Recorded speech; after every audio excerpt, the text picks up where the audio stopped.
কিন্তু এই নিটের প্রশ্নপত্র ফাঁস নিয়ে কোনো দেশের বিভিন্ন প্রান্তে প্রদেশে একটা অস্থিরতা তৈরি করা, শৃঙ্খলাকে নষ্ট করা, সরকারি সম্পত্তিকে ধ্বংস করা এবং প্রধান বার্তালাপ বা প্রেস কনফারেন্স আয়োজন করা হয়েছে। আমাদের যেটা প্রশ্ন, যখনই দেশে কোনো ধরনের কোনো ইস্যু, রাজনৈতিকগত ইস্যু বা অর্থনৈতিকগত যে কোনো সমস্যা তৈরি হয়,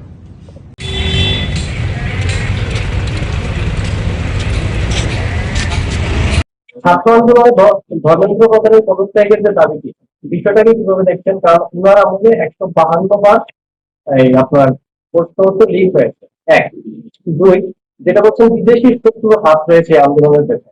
তাহলে কি আপনার মনে হয় না যে কেন্দ্রীয় স্বরাষ্ট্র দপ্তর এখানে ব্যর্থ এবং গোটা বিষয়টি এখনো কেন্দ্রীয় সরকারের তরফে যদিও স্বীকার করা হয়নি, দলের তরফে বলা হচ্ছে, কিন্তু যদি বিদেশি শত্রুর হাত থাকে দায়িত্ব তো কেন্দ্রীয় স্বরাষ্ট্র দপ্তর, এই বিষয়টা কি? দায়িত্ব কেন্দ্রীয় স্বরাষ্ট্র দপ্তরের ব্যর্থতার কথা আপনি যেটা বললেন, কেন্দ্রীয় স্বরাষ্ট্র দপ্তর তো সেখানে সাকসেসফুল আমি বলবো না। হয় আমাদের কাছে কি করে তথ্য এলো? যদি অফিসিয়ালি সেটা কেউ কাউকে বলবে না, এটা আভ্যন্তরীণ নিরাপত্তার প্রশ্ন। এটা রাজনৈতিক প্ল্যাটফর্ম, পার্টি অফিস। আমি সেক্রেটারিয়েটে বসে কিন্তু প্রেস মিট করছি না যে অফিসিয়ালি আপনাদেরকে তথ্য দিতে হবে। This is a party office and I am giving my statement politically. ঠিক আছে, আমি বলছি this is my individual opinion on behalf of the party, যে বিদেশি শক্তির সেখানে হাত থাকতে পারে। দলের হয়ে বলছি তো, দলের বক্তব্যই হয়ে বলছি। আমি কি বললাম? শ্রীলঙ্কাতেও হয়েছে, নেপালেও হয়েছে, বাংলাদেশেও হয়েছে। এ ধরনের চক্রান্ত আমাদের দেশে করার অনেকবার পরিকল্পনা হয়েছে। তার আগে আসামে হয়েছে, সাকসেসফুল হয়নি। তার আগে কৃষক আন্দোলন হয়েছে দিল্লি রাজপথে, সাকসেসফুল হয়নি। প্রতিবার একটা ইস্যুকে নিয়ে দিল্লিকে উত্তপ্ত করার চেষ্টা করা হয়। গতকাল যেটা হলো, পরশুদিন রাহুল গান্ধীর নেতৃত্বে প্রধানমন্ত্রী সরকারি আবাসের বাইরে, এটা করা যেতে পারে। আমরাও করেছি ত্রিপুরা রাজ্যে মুখ্যমন্ত্রী। কিন্তু আমাকে সরকার আহ্বান করছে, let's have a discussion in parliament which is the highest body in democracy. এখন আমরা যদি শাসক দল হয়ে বিরোধী দলকে বলি যে আসুন বিধানসভায় অধিবেশনে আলোচনা করি, ওয়ে আউট কি বের করি, আপনি বলছেন যে না আমি করব না, আমি অবরোধ করে দেব। তো কতদিন করবেন? ধ্বংসাত্মক খেলা খেললে আমাকে ল অ্যান্ড অর্ডার আমার হাতে নিতে হবে, মানে রক্ষা করতে হবে। তাই লাঠিপেটা হয়েছে। এখানে লাঠিপেটা যখন হয়, কে ছাত্র কে রাজনৈতিক নেতা সেটা তো দেখে হয় না। টিভিতে আমরা দেখছি, সোশ্যাল মিডিয়াতে, যে খালিস্তানপন্থীরা এসছে, যারা আপনারা জানেন বল্লম তলোয়ার নিয়ে থাকে, তারা পুলিশের পেছনে পেছনে ধাওয়া করছে তাদেরকে মারার জন্য। এখন পুলিশ কি চুরি পরে বসে থাকবে?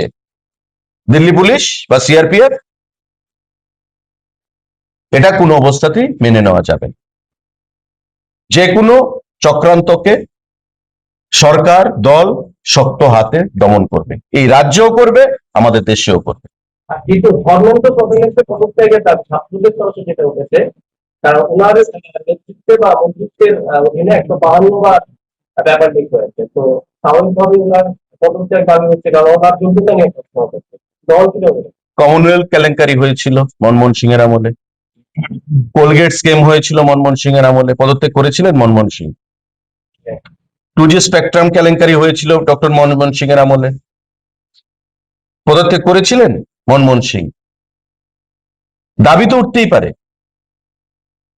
কিন্তু তাতে মন্ত্রী কি করে ইনভলভ? এখন ধরুন আমি খাদ্যমন্ত্রী, ট্যুরিজম মিনিস্টার, ত্রিপুরা ছোট রাজ্য, আমি ছোট আকারে বলছি, প্রশাসনিক লেভেলে কোনো ইরেগুলারিটিস হলো, খাদ্যমন্ত্রীকে পদত্যাগ করতে হবে। Is it the solution? কিন্তু ব্যর্থতা সেটা নিশ্চিত প্রধানমন্ত্রী ঠিক করবে। যদি প্রধানমন্ত্রী মনে করেন, আপনি আমি বললে হবে না উনি ব্যর্থ কি ব্যর্থ না, প্রধানমন্ত্রীকে বুঝতে হবে, because he is the supreme authority so far the cabinet is concern, and Dharmendra Pradhan is A cabinet minister. যদি ধর্মেন্দ্র প্রধান ব্যর্থ হন, প্রধানমন্ত্রী সিদ্ধান্ত গ্রহণ করবেন। আমি ব্যর্থ কি ব্যর্থ না, মুখ্যমন্ত্রী সিদ্ধান্ত গ্রহণ করবেন। আমি সাকসেসফুল কি সফল হয়েছি মন্ত্রিসভা চালাতে, মুখ্যমন্ত্রী আমাকে মার্কস দেবেন। তো প্রধানমন্ত্রী মোদীজি সিদ্ধান্ত নেবেন এটা পরের প্রশ্ন। কিন্তু যে দাবি নিয়ে বলা হচ্ছে তুমি রিজাইন করে দাও, আজকে আমি ধরে নিলাম ধর্মেন্দ্র প্রধানজি রিজাইন করলেন, ঠিক আছে, মিস্টার ওয়াই দায়িত্ব নিলেন শিক্ষা দপ্তরের, কোনো গ্যারান্টি আছে যে আগামী দিনে হবে না? তখন বলবে যে না, মিস্টার ওয়াই কেও রিজাইন করতে হবে। তবে আলোচনার মাধ্যমে ফুল প্রুফ কিভাবে কোনো সিদ্ধান্ত নেওয়া যায়, যেটা এই জিনিসটা যেন আগামী দিনে না হয়, তার জন্য বলা হচ্ছে যে তোমরা আসো আলোচনা করো লোকসভার ভেতরে। বলছে না, আমরা করব না। কেন পালিয়ে বেড়াচ্ছেন, কেন এড়িয়ে যাচ্ছেন? আসল লক্ষ্যটা কি? আসল লক্ষ্যটা হচ্ছে দেশকে দুর্বল করা, বৈদেশিক শক্তির হাত নিয়ে অগণতান্ত্রিক পদ্ধতিতে ক্ষমতা দখল করা, যেটা কোনোদিনও সফল হবে না এই বিরোধী দলগুলো।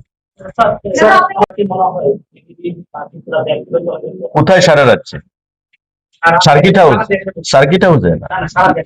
আচ্ছা, আপনার কি মনে হয় যে বেশি কিছুটা ব্যর্থ হয়ে গেছে? দুই নম্বর কথা হচ্ছে এই জিনিসটা নিয়ে সিপি এবং কংগ্রেস ছাত্রছাত্রীদের উদ্দেশ্যে বলেছে যে চিন্তা আন্দোলন করার জন্য এগিয়ে আসার জন্য, সে বিষয়ে কিন্তু দেখছেন। আর আপনারা ব্যক্তিগত এটা কোনো বিষয় নয়, এটা কোনো সাবজেক্ট নয়। আমি আপনাকে, আপনি ছিলেন শুরু থেকে আলোচনায় বলেছি, যেটাকে যে কোনো ইস্যুকে আলোচনার মাধ্যমে সলিউশন করা যেতে পারে।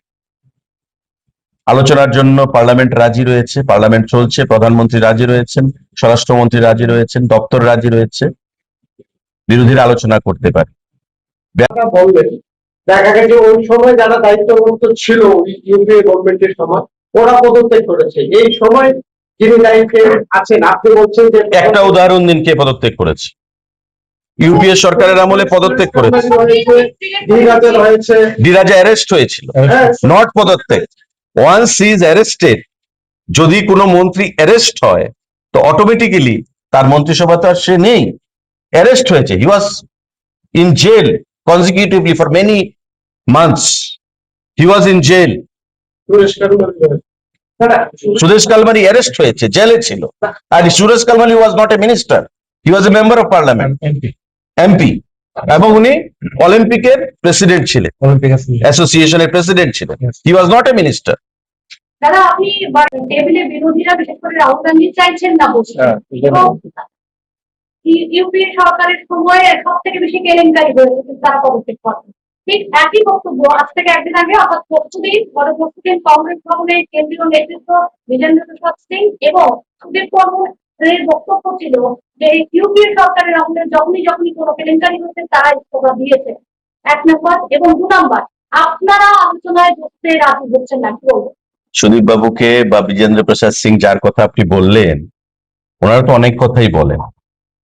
আমি তো বললাম তো কারা কারা পদত্যাগ করেছে, কারা কারা পদত্যাগ করেছে। আর আমরা যে আলোচনায় বসতে চাইছি না, এটা প্রতিদিন আপনাদের বিভিন্ন নিউজ চ্যানেল যে গোষ্ঠীরা রয়েছে, ইন্ডিয়া টুডে বলুন, আজ তক, মানে একই গোষ্ঠী, বিভিন্ন জি বলুন, বিভিন্ন বাংলা বলুন, ইংরাজি বলুন, হিন্দি বলুন, ওপেন ক্যাপশন দিচ্ছে যে জেপি নাড্ডা স্বাস্থ্যমন্ত্রী, জেপি নাড্ডা বলছেন আলোচনা করা যেতেই পারে, আমরা রেডি রয়েছি আলোচনা করার জন্য। প্রধানমন্ত্রী সোশ্যাল মিডিয়াতে বলছেন ফাস্ট ট্র্যাক কোর্টের কথা, প্রধানমন্ত্রী এসুরেন্স দিচ্ছেন স্ট্রিনজেন্ট অ্যাকশনের জন্য। আলোচনা করতে সরকার বারবার বলছে, ওরা আলোচনা করতে চাইছে না। আর কি করে বলবে? ছাত্র প্রতিনিধিদের সঙ্গে জেপি নাড্ডাজি দেখা করে কথা বলতে চেয়েছেন, কথা বলেছেন। ওনারা একটাই পয়েন্ট, ওয়ান পয়েন্ট প্রোগ্রাম, যে ধর্মেন্দ্র প্রধানকে পদত্যাগ করতে হবে। তো কালকে যদি ধর্মেন্দ্র প্রধান পদত্যাগ করে যদি মিস্টার এক্স এর জায়গায় মিস্টার ওয়াই আসে, এর অর্থ কি এই যে আপনাদের দাবি বা আপনার নিটের যে যারা মানে ব্যর্থ হয়েছে পরীক্ষায় তারা সফল হয়ে যাবে বা তাদের সফলতা আসবে? বা ধর্মেন্দ্র প্রধানের রেজিগনেশন কি এটা গ্যারান্টি দেবে যে আগামী দিনে এই ধরনের কেলেঙ্কারি আর হবে না? বিষয় কিন্তু গ্যারান্টি নেই না, বিষয় হচ্ছে ধর্মেন্দ্র প্রধান যে শিক্ষামন্ত্রী পদে ঘটে রয়েছে তার যে কার্যকলাপে তার যে ব্যর্থতাগুলো উঠে এসেছে সেগুলোতেই উনি এই পদক্ষেপ না, আপনি যেটা বলেছেন যে 152 বার কেলেঙ্কারি মানে ফাঁস হয়েছে, ধর্মেন্দ্র প্রধান মন্ত্রী হয়েছেন ক বছর হয়েছে? ইউপিএ এনডিএ গভর্নমেন্টে শিক্ষামন্ত্রীর দায়িত্বভার ধর্মেন্দ্র প্রধান নিয়েছেন 2 বছর হয়েছে, 2.5 বছর হয়েছে। 2 বছরে কতটা 2 বছরে কটা নিট হয়? 2 বছরে অন্যান্য পরীক্ষা কত? 2 বছরে আপনি দেখুন যে 2 বছরে ইউপিএসসি তো আর ধর্মেন্দ্র প্রধানের আমলে হয় না, আর আমাদের আমলে কি ইউপিএসসি তে কোনো প্রশ্নপত্র ফাঁস হয়েছে? না। আমাদের আমলে AIIMS All India Institute of Medical সায়েন্সে প্রশ্নপত্র ফাঁস হয়েছে? বিষয়টাকে তাহলে ধর্মেন্দ্র প্রধান নিটের যখন প্রশ্ন এসছে, বছরে নিট একবার হয়, বছরে একবার হয় তো নিট, একবার। তো উনি তো 2বার পেয়েছেন, 2.5 বছরের মন্ত্রী, 152 বার কি কোত্থেকে ফিগার এলো? It has to be rectified. আর শিক্ষা দপ্তরের অধীন কি কি পরীক্ষা হতে পারে? 152টা এমন কি পরীক্ষা হয়েছে যে সবটি প্রশ্নপত্র ফাঁস হয়েছে? এতগুলি প্রশ্নপত্রের পাস পেপার থেকে এতগুলো প্রশ্নপত্র না, সাংবাদিক বন্ধু, আমি আপনাকে বলছি, নিটের যে প্রশ্নপত্র ধর্মেন্দ্র প্রধানের আমলে হয়েছে সেটা আমরাও নিন্দা জানাই, আমরাও অ্যাকসেপ্ট করি না, কিন্তু 152 যে ফিগারটা আপনি এনেছেন আমি জানি না বিগত 10 বছরে 152টা হয়েছে কিনা আমি জানি না, দলের তরফ থেকে কোনো তথ্য আছে? পুরো তথ্য নেই। আমাদের transparent government, crystal clear government, এবং মোদিজির আমলে আপনি এখন কোনো ইস্যু না, এটাকে আপনি ইস্যু বানাতে চাইছেন। এমন তো আগে বলেছিলেন রাফাল নিয়ে, রাহুল গান্ধী তো বলেছিল চৌকিদার চোর হ্যায়, মানুষ তো রেজাল্ট দিয়ে দিল চৌকিদারের পক্ষে। মোদিজি তো বললেন যে मैं चौकीदार हूं, मैं नहीं खाऊंगा खाने नहीं दूंगा। তো চৌকিদার চোর হ্যায় রাহুল গান্ধী প্রমাণ করতে পেরেছেন আজ পর্যন্ত যে রাফালে কোনো কেলেঙ্কারি হয়েছে? বরং 110টা আরো এক্সট্রা রাফাল যুদ্ধ বিমান ড্যাসল্ট কোম্পানি থেকে আমরা আনছি। এই রাফাল দিয়ে আমরা মিশন যে অপারেশন সিন্দুর আমরা করেছি এই রাফাল দিয়ে। তো রাফাল নিয়েও তো বলেছিলেন যে পাইয়ে দেওয়া হয়েছে, চৌকিদার চোর হ্যায়, চৌকিদার চোর হ্যায়। 19-এর নির্বাচনে কি হলো? 44-এ নেমে এলেন, চৌকিদার চোর হে স্লোগান তুলে, আর মোদিজি সিনা ঠককে 302 19-এর নির্বাচনে একা। কিছু লাভ হবে না। রাহুল গান্ধী এক একবার এক এক ইস্যু করবেন, এই ইস্যু দিয়েই উনাকে ব্যাকফায়ার করবে, বুমেরাং হবে ওনার। যত মোদিজির সততা, মোদিজির নেতৃত্বের ক্যাপাসিটি নিয়ে যত চ্যালেঞ্জ করবেন, যত মিথ্যা ভাবে মিসলিড করবেন দেশকে, দেশের জনগণকে, আন্দোলনকে হাইজেক করতে চাইবেন, তত ভারতবর্ষের মানুষ একত্রিত হবে, ইউনাইটেড হবে, রাষ্ট্রবাদী মানুষ ইউনাইটেড হবে দেশের সুরক্ষার স্বার্থে। কারণ প্রত্যেকেই জানে যে ব্যক্তি দেশের বাইরে গিয়ে দেশের বিরুদ্ধে কথা বলছেন, দুবাইতে গিয়ে, মার্কিন যুক্তরাষ্ট্রে গিয়ে দেশের বিরুদ্ধে কথা বলছেন, first of all I am N Indian, wherever I go I will ensure my first and foremost duty যে ভারতবর্ষের অখণ্ডতা, ভারতবর্ষের সার্বভৌমত্ব, ভারতবর্ষের উন্নয়ন নিয়ে আমি কথা বলবো, irrespective of any political identity and colour. আর উনি গিয়ে ডাইরেক্টলি ইন্ডিয়ার বিরুদ্ধে কথা বলছেন, এটাকে আপনি কি দেশপ্রেমী শক্তি বলবেন, না ক্ষমতায় আসার জন্য, দেশকে ছোট করার জন্য বলবেন? মোদিজির সঙ্গে আমার ডিফারেন্স থাকতে পারে, but he is my prime minister when I'm outside India. When I'm outside India, he is my prime minister. Modi ji is the prime minister of my country. That has to be taken into consideration by each and every political leader, irrespective of any political identity, caste, creed and color. এটা রাহুলজি করছেন না। উনি একসময় একটা তথ্য নিয়ে আসবেন, একসময় একটা ইস্যু নিয়ে আসবেন, 5-7-10 দিন বাজার গরম করবেন, তারপর ব্যাংককে চলে যাবেন, তারপর দেখবেন 1 মাস রাহুল গান্ধী নেই। তারপরে ওই ইটালি চলে যাবেন ছুটি কাটাতে, ব্রাজিলে চলে যাবেন, হঠাৎ দেখবেন রাহুল গান্ধী নেই। এই আমি বলে রাখছি, এই ইস্যুটার পরে হঠাৎ দেখবেন one fine morning he is missing, চলে যাবেন বাইরে, মানুষকে রাস্তায় নামিয়ে। এভাবে হতে পারে না, এভাবে চলতে পারে না। আমি আবারও বলছি, আই অ্যাগেন রিটারিয়েট, যে কোনো অরাজকতা তৈরি করার চক্রান্ত রাজ্যে এবং দেশে কঠোর হস্তে দমন করা হবে। জানাই আমরা সেটাকে বিরোধিতা করি। দেশে যে কোনো অরাজকতা তৈরির চেষ্টা হবে, কঠোর হস্তে সেটা দমন করা হবে। এই রাজ্যেও অরাজকতা করে আমরা দেখেছি সিপিআইএম এর পার্টির সম্পাদক, বিরোধী দলনেতা জিতে দিল্লিতে গিয়ে ককরোচ জনতা পার্টির আন্দোলনে সামিল হয়েছেন। আমরা দেখেছি এই রাজ্যে ছাত্রদের আন্দোলনে সার্কিট হাউসে গিয়ে তাদেরকে সমর্থন করেছেন কংগ্রেস এবং কমিউনিস্ট পার্টি দুজনেই। নাম নেই, গোত্র নেই, সংগঠনের জন্ম হয়ে তারা সরকার বিরোধী ষড়যন্ত্রে লিপ্ত হবে, আর আপনারা তাদেরকে সমর্থন করবেন। শুধুমাত্র একটাই এজেন্ডা, যে বাঁকা পথে ঘোলা জলে কিভাবে সরকারে আসা যায়। বিকাশমুখী সরকার প্রধানমন্ত্রী এবং আমাদের রাজ্যের মুখ্যমন্ত্রী নেতৃত্বে চলছে, সেটাকে কিভাবে বাধা দেওয়া যায়, রাজ্যের উন্নয়নকে কিভাবে আটকে দেওয়া যায়, সমস্ত দিকে বিচার করে বিশ্লেষণ করে তারা যখন দেখলেন যে আমাদের পতাকা তলে মানুষ সামিল হচ্ছে না, আমাদেরকে মানুষ বর্জন করেছে সারা দেশ থেকে, এই রাজ্য থেকে, তাই ওই প্ল্যাটফর্মটাকে যদি ব্যবহার করা যায় তবে আমরা যদি ঘুরে দাঁড়াতে পারি। আমি ব্যর্থহীন ভাষায় আজকের এই সাংবাদিক বৈঠকে বলতে চাইছি যে ভারতবর্ষের মানুষ, আপনারা দেখেছেন বিগত দিনে প্রতিটি নির্বাচনে এবং আগামী দিনেও গণতন্ত্রে নির্বাচনী হচ্ছে মাপকাঠি, যা আপনার জনপ্রিয়তা, আপনার দলের জনপ্রিয়তা, আপনার সরকারের জনপ্রিয়তাকে সেই মাপকাঠিতে বা তুলে ধরার জন্য। আজকে নির্বাচনে আপনি জিততে পারছেন না, দিনের পর দিন আপনি জনবিচ্ছিন্ন হচ্ছেন, আসন সংখ্যা কমছে। আজকে বাঁকা পথে আপনারা ওই ছাত্রদেরকে ব্যবহার করে সেখানে রাজনৈতিক ফায়দা তুলতে চাইছেন, রাজনৈতিক সেখানে হাইজেক করতে চাইছেন এই ইস্যুটাকে। আমি আপনাদের আহ্বান জানাবো দলের তরফ থেকে যে ছাত্রদের ইস্যু নিয়ে সেটাকে রাজনৈতিক লাভালাভের জন্য আপনারা যে রাজনীতি করছেন তার থেকে দূরে সরে আসুন। এ রাজ্যে হোক, আমাদের দেশে হোক, পরিষ্কারভাবে অরাজকতা তৈরি করার যদি চেষ্টা করা হয়, কঠোর হস্তে তা দমন করা হবে।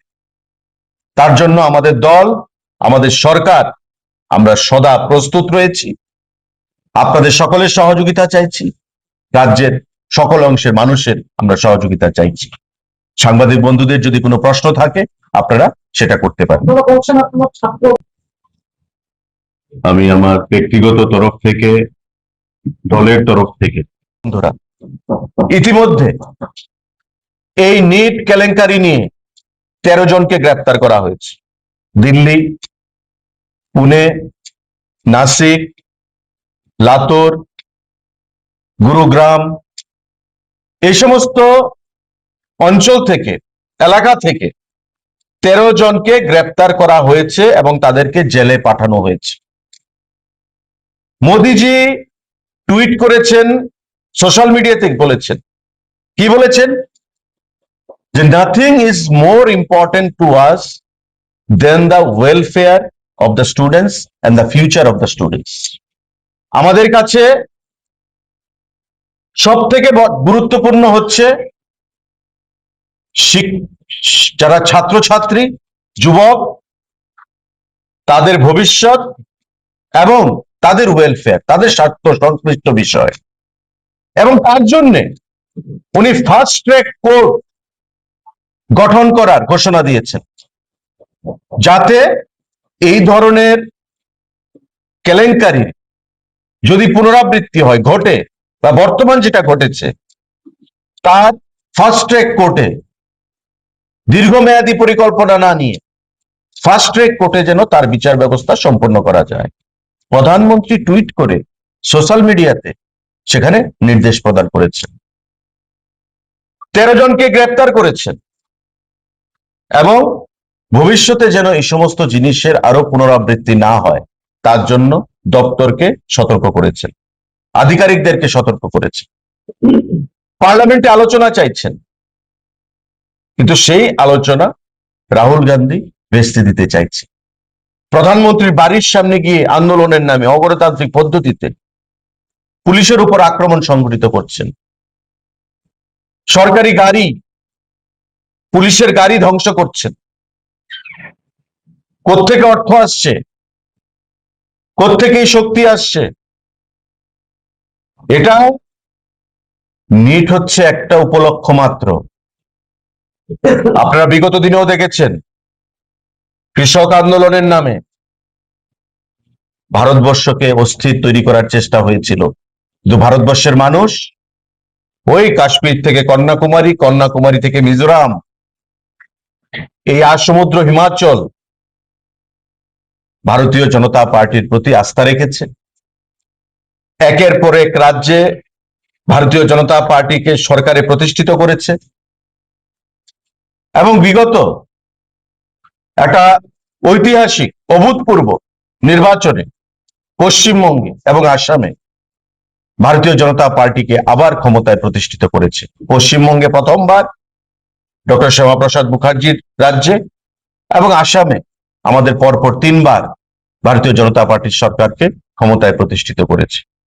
তো কংগ্রেস দল যখন জনবিচ্ছিন্ন, কংগ্রেস দল যখন একের পর এক নির্বাচনী বৈতরণী পার হতে ব্যর্থতা প্রমাণ করছেন, যখন ঘুরে দাঁড়ানোর আর কোনো রসদ নেই, তখন পার্লামেন্টকে বিকল করে দিচ্ছেন, তখন আন্দোলনের নামে অগণতান্ত্রিক পদ্ধতি অবলম্বন করছেন, তখন আন্দোলনের নামে কোমলমতি ছাত্র ছাত্রী যারা রয়েছে, যারা ভবিষ্যতে ডাক্তার হবে, ইঞ্জিনিয়ার হবে বা ভালো পড়াশোনা করে নিজেদেরকে প্রতিষ্ঠিত করবে, দেশকে গৌরবান্বিত করবে, তাদেরকে রাজনৈতিক ভাবে ব্যবহার করে আন্দোলনটাকে হাইজ্যাক করতে চাইছে, যেটা আগামী দিনে কঠোরভাবে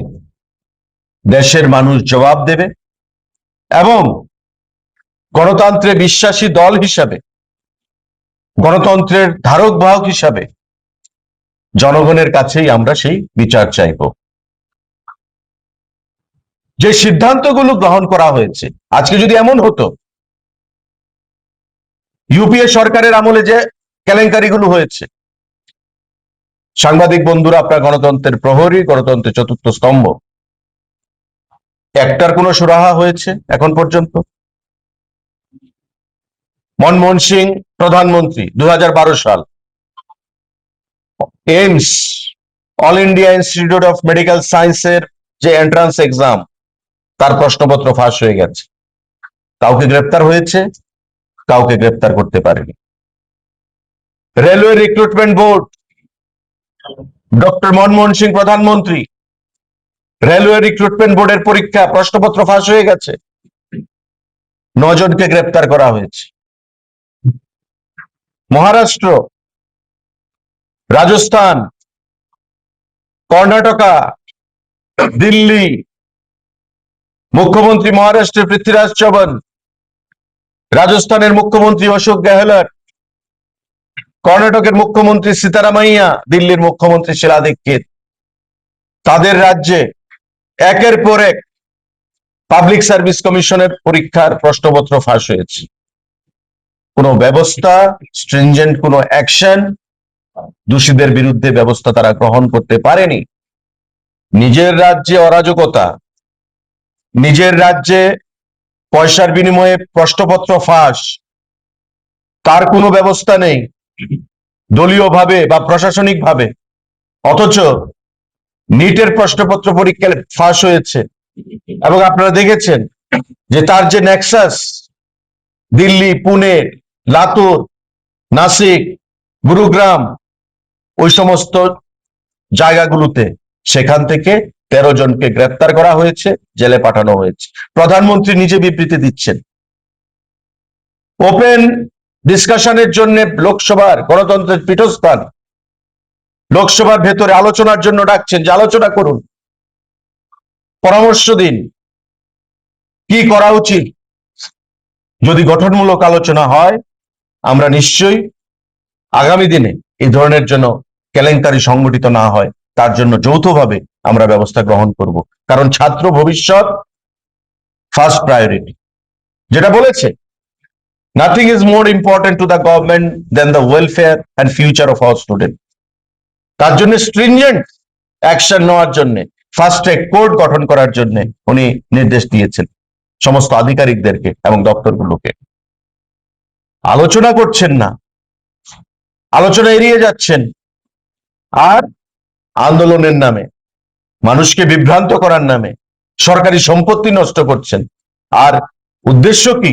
বাঁকা পথে এই দেশে সরকার গঠন করা। বৈদেশিক শক্তি নিয়ে, যেই শক্তি নরেন্দ্র মোদীজির নেতৃত্বে, আমাদের স্বরাষ্ট্রমন্ত্রী অমিত শাহজির নেতৃত্বে দেশে অরাজকতা তৈরি করতে পারছে না বিগত 12 বছর ধরে, আজকে ওই শক্তিগুলো ব্যাকুল হয়ে গেছে ভারতবর্ষে ক্ষমতায় আসার জন্য। তাই বেছে নিচ্ছে কাকে? ওই সমস্ত রাজনৈতিক দলগুলোকে, যে দলগুলো আজকে জনবিচ্ছিন্ন হয়ে গেছে। আর তাকে মদত দিচ্ছে কংগ্রেস দল, তার মদত দিচ্ছে রাহুল গান্ধী। আমার একটা না, একদমই ঠিক। দাদা, কও। দেশব্যাপী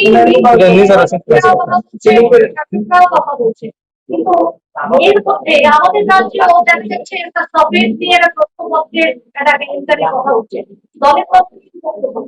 সফেদ সফেদ পরীক্ষার তথ্যপত্র পাঠ হওয়ার নিয়েও একটা বক্তব্য হচ্ছে, এটা নিয়ে বলছে কোন দপ্তরের? সফেদের না, কোনো সফেদের তো কোনো ডিপার্টমেন্টের পরীক্ষা সফেদ এনএইচএম। নিয়োগ করতে ওকে, সফেদ গ্রহণ করতে। আমার সঠিক জানা নেই। শুনুন, আমাদের সরকার, রাজ্যের মাননীয় মুখ্যমন্ত্রী প্রফেসর ডক্টর মানিক সাহার নেতৃত্বে স্বচ্ছভাবে চলছে। চাকরির ক্ষেত্রে বলুন, কোন নিয়োগের ক্ষেত্রে বলুন, যে কোনো ক্ষেত্রে ট্রান্সপারেন্সি মেনটেন করে হচ্ছে। একটা উদাহরণ দিন যে আমাদের সরকার মুখ্যমন্ত্রীর নেতৃত্বে চাকরির কোনো কেলেঙ্কারি সংগঠিত হচ্ছে, একটা উদাহরণ দিন। জিআরবিটি বলুন, টিপিএসসি বলুন, প্রতিটি ক্ষেত্রে দপ্তরের রিক্রুটমেন্ট বলুন, প্রতিটি ক্ষেত্রে, এবং সমস্ত কিছু মেনে আইনি বৈধতা যাচাই করে ট্রান্সপারেন্ট ওয়েতে সেখানে নিয়োগপত্র নিয়োগ প্রক্রিয়া সম্পন্ন করা হচ্ছে। আপনার যেটা প্রশ্ন, যদি এমন কোনো থেকে থাকে তবে নিশ্চয়ই মাননীয় মুখ্যমন্ত্রীর গোচরে রয়েছে বা আসবে, এবং উনি ওনাকে বরদাস্ত করবেন না, প্রশ্রয় দেবেন না।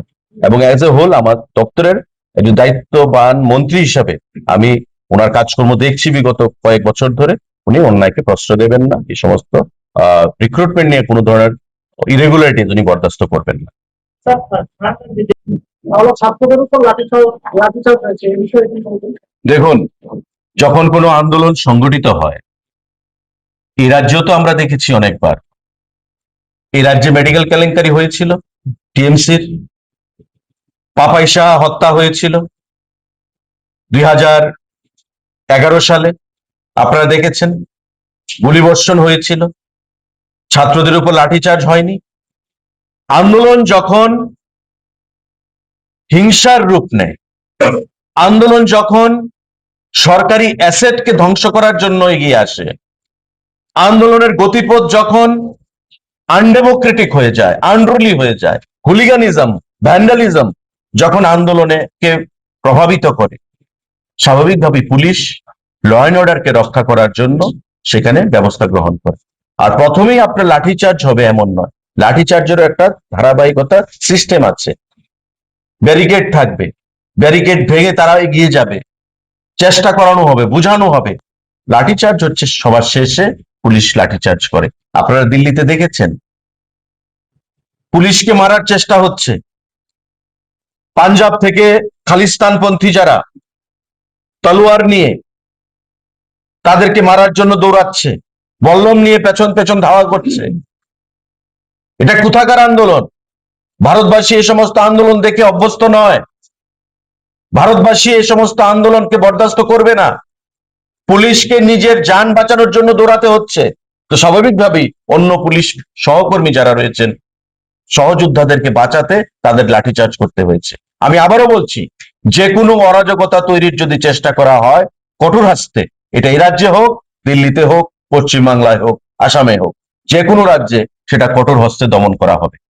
আন্দোলনের নামে বর্বরতা, আন্দোলনের নামে উচ্ছৃঙ্খলতা, আন্দোলনের নামে দেশবিরোধী শক্তিকে একত্রিত করে দেশকে দুর্বল করার যে চক্রান্ত চলছে, সেই চক্রান্ত এনডিএ সরকার বা আমাদের রাজ্যে এনডিএ সরকার কোন অবস্থাতেই বরদাস্ত করবে না। আগামী দিনে কঠোর হস্তে সেটা দমন করবে।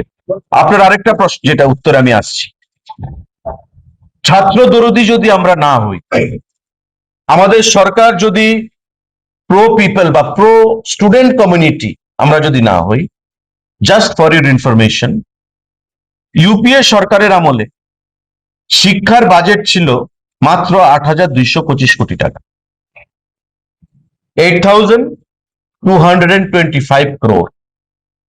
8,225 কোটি টাকা ছিল ইউপিএ সরকারের আমলের, মানে ডক্টর মনমোহন সিং সরকারের আমলে শিক্ষার বাজেট।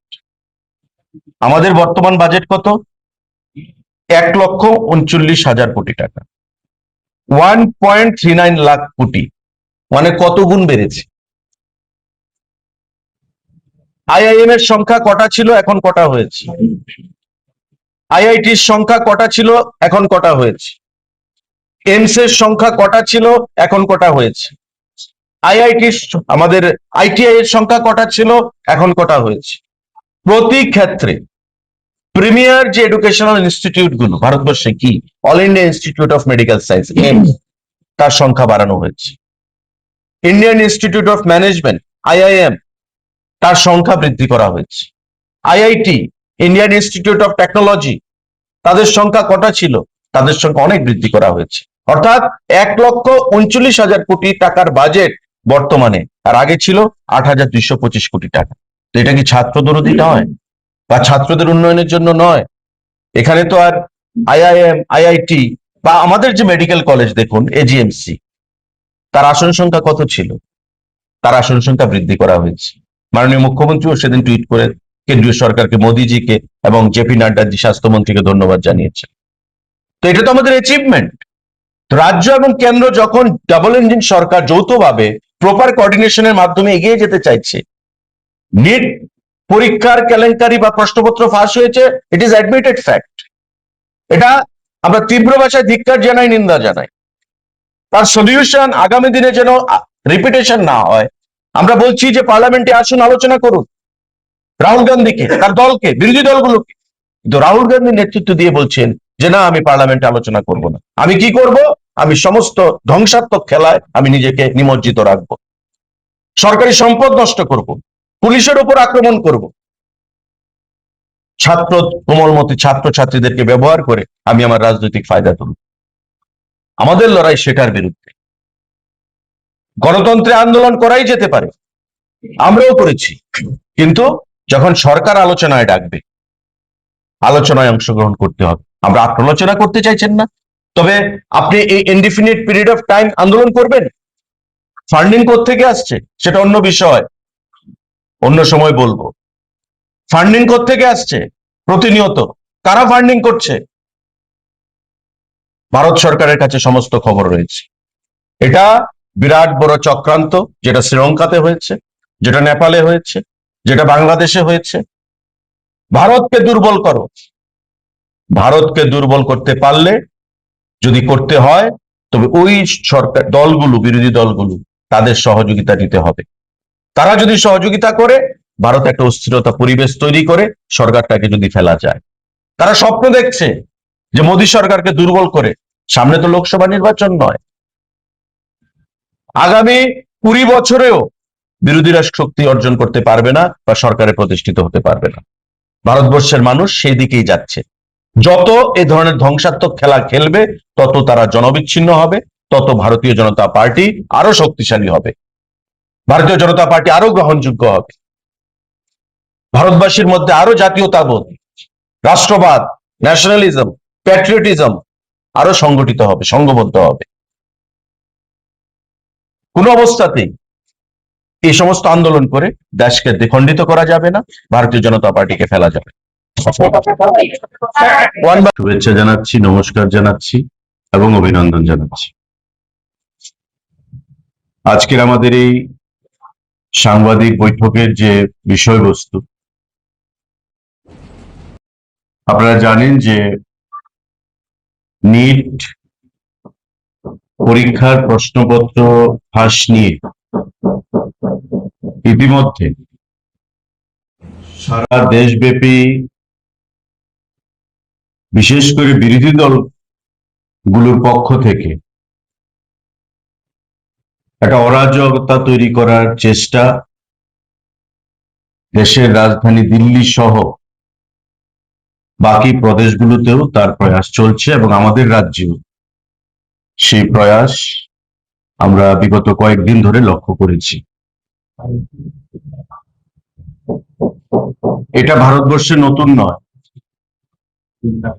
যে কোনো কম্পিটিটিভ এক্সাম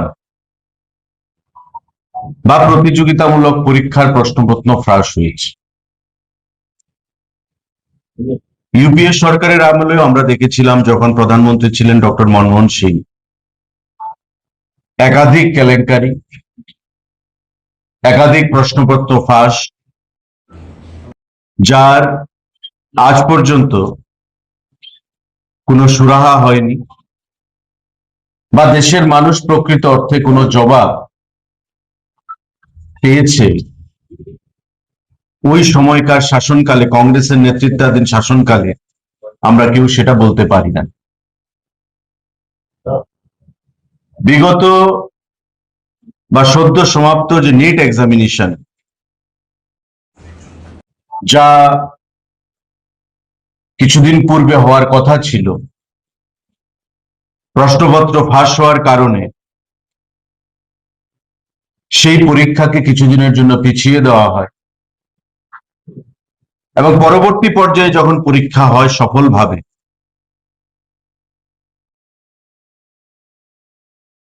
পেরিয়ে গেছে সারা দেশব্যাপী, আমরাও সেটা জানি। কিন্তু এই নিটের প্রশ্নপত্র ফাঁস নিয়ে শাসক দল এবং সরকারকে অগণতান্ত্রিক পদ্ধতিতে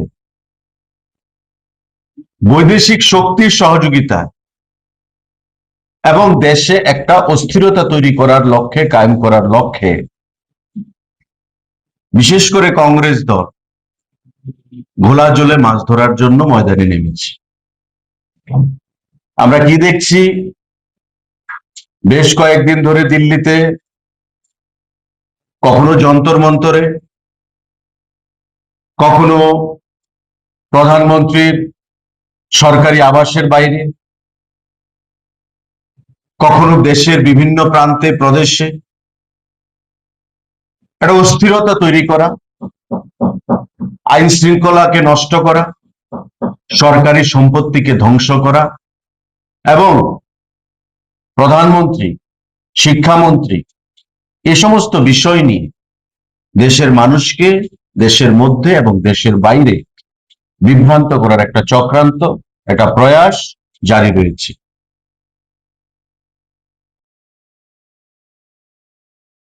সর্বভারতীয় আমাদের দলের তরফ থেকে, দলের নির্দেশে আমাদের রাজ্যে এবং সারা দেশব্যাপী এই মিডিয়া বার্তালাপ বা প্রেস কনফারেন্স আয়োজন করা হয়েছে। আমাদের যেটা প্রশ্ন, তার আগেও আমরা দেখেছি, যখনই দেশে কোনো ধরনের কোনো ইস্যু, রাজনৈতিকগত ইস্যু বা অর্থনৈতিকগত যে কোনো সমস্যা তৈরি হয়, শাসক দলকে বিরোধী দলের থেকে বলা হয় যে পার্লামেন্টে এটা নিয়ে ডিবেট করা হোক, পার্লামেন্টে এটা নিয়ে আলোচনা করা হোক। যদি পার্লামেন্টের সেশন নাও থাকে, তবে বিশেষ অধিবেশন, স্পেশাল সেশন ডেকে সে নিয়ে পুঙ্খানুপুঙ্খভাবে আলোচনা করা হোক। বিরোধী দল থেকে শাসক দলের কাছে, স্পিকারের কাছে সেটা দাবি জানানো হয়। আশ্চর্যের বিষয়, বর্তমানে দিল্লিতে লোকসভার সেশন চলছে, আমাদের সরকার, আমাদের দল বলছে যে নিট নিয়ে, নিটের প্রশ্নপত্র ফাঁস নিয়ে আমরা আলোচনায় প্রস্তুত, অথচ বিরোধীরা, বিশেষ করে রাহুল গান্ধীর নেতৃত্বে বিরোধীরা সেখানে আলোচনা অংশগ্রহণ করতে চাইছে না। আমাদের স্বাস্থ্যমন্ত্রী জেপি নাড্ডা সাহেব বারবার বলছেন, we are ready to have a discussion in the floor of the house, that is in parliament, on this NEET issue. যারা বিরোধীরা আলোচনা করতে চায় তারা আলোচনা করতে পারে।